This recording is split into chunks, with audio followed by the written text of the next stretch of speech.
Can't turn right on a red.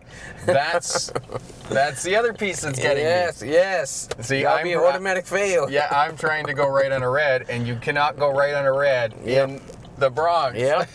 That is badass. This is why I'm failing my driver's test. Yes.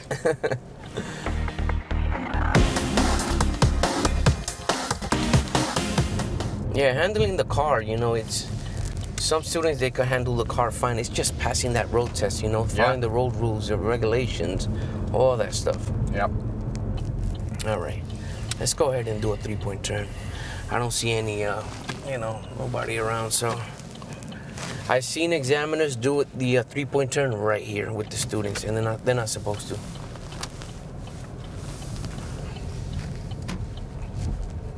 There you go. And I don't know if some of the examiners watch these videos, but all right, awesome. And that is your 3-point turn right there, guys. There we go. Yep. Excellent. Great.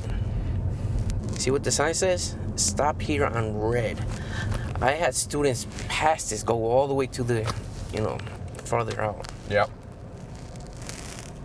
That's crazy, and there's no road marking that coincides with that sign. I tell students, look at the big picture, get the big picture. It says stop here on red. That's crazy. So it's a lot of times there's no cars in front of us, and they move forward. And I said, look at the sign, get the big picture, look at the big picture. Yeah, that's one of the nuances of a particular driving test center, because unless you were with a driving examiner or you knew that. Yeah. Because I would have pulled up, because for me, the stop line is here. Yeah, exactly. Right? Exactly. Yep. And that's why I always say, if you're not taking driving lessons, at least take one with a driving instructor, because they'll be able to take you around the test center and show you those little things like that. And this is another thing that we say again and again and again to students: you speed in a school zone, automatic fail. Yeah. So you gotta, again, these are like gotta be very careful. Yeah, you gotta know where they are. Now, too bad there isn't any school buses.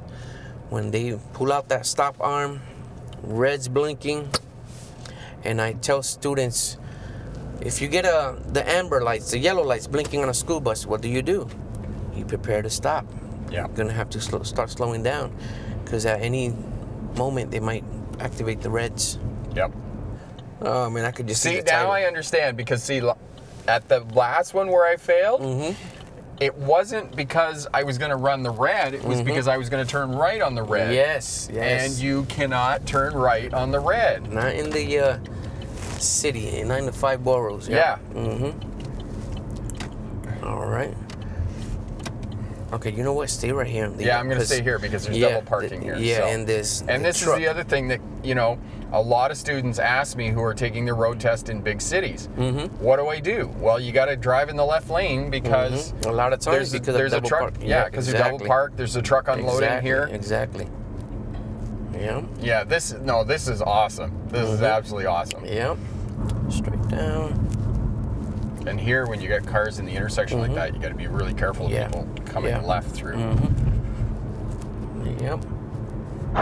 This video is made possible by the course package Pass Your Driver's Test First Time, because we know that your driver's test is the most stressful day of your life, and without some form of driver training, your chances of passing are less than 50%.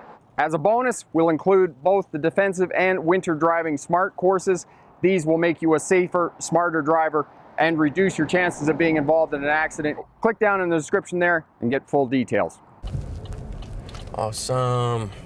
And the other thing that's different here is your bicycle lanes have, when you get to the intersection, have dotted lines, so you can actually cross into the bicycle lane. Yes.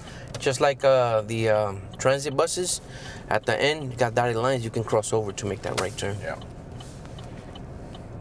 That's something that's different from where I live, because where I live, they're solid and you have to stay out of them.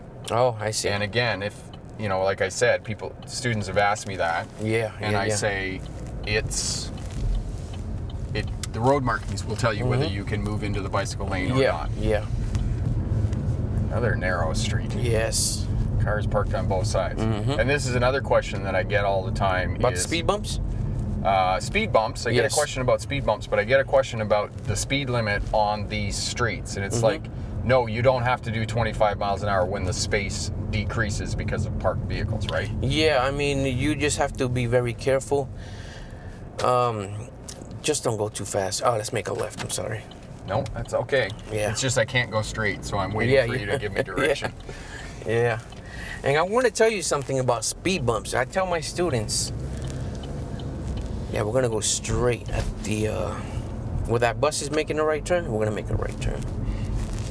Speed bumps, even though it's a yellow speed sign, the number says 20.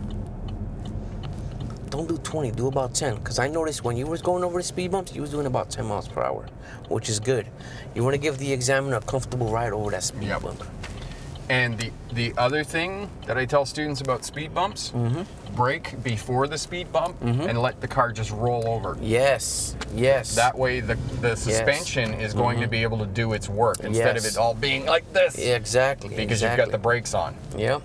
See how he's going slow? Yeah. It says 15. You could do about 10 miles per hour over.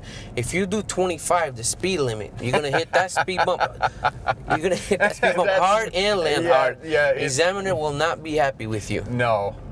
You're going to make them jump from their seat. So this is awesome because I get students from Dubai, and I guess they have a lot of speed bumps in Dubai, and this will work out for them. So you slow down to about... Slow down on speed bumps. 10 miles an hour, about 12 to 15 kilometers an hour. Let your foot off the brake and then let the car just roll over. Yeah. You know, that's awesome. Yeah, because some of these speed bumps, they do say 20. Some of them say 15. Some of them say 20. Do about 10. It's nicer for your vehicle. It's nice for your body, for your back. Yep. Yep. All right. Move up a little bit. See the line? Yeah. You want to be in the center because they'll give you points for that.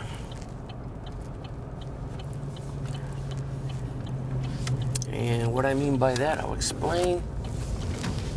We'll go straight down. Well, I'll explain at the end of the mock road test here.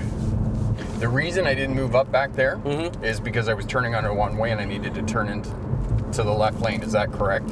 Some students do make a little mistake. Sometimes the examiner will not catch it. Yes. And that's the other piece that we say about driving tests is that if you make a mistake, just keep going until the examiner tells you to stop. Exactly. Because, like you just said, the examiner may not have seen it. Because some things you're doing right now, like, sometimes I don't even notice if you're looking at your blind areas. I know you call it blind areas. You don't like blind spots. You know, so sometimes, you know, examiner probably didn't notice that you didn't look at your blind area or your blind spot. You know? Yeah, it doesn't matter one way or the other. As long as we're all communicating the same, we mean the same thing, right? Yeah, exactly. See, like this sign right here. It says after stop, right turn permitted on red. It says after stop. Yeah. So if you have a red light, you have to stop first before making that right turn. Hang on there one sec. The thought of failing your driver's test is what keeps you up at night right now. Click the link over here. Check out the Smarter Driver course package that guarantees that you will pass your driver's test first time. Click the link and check that out. And have a great day. All the best. Bye now.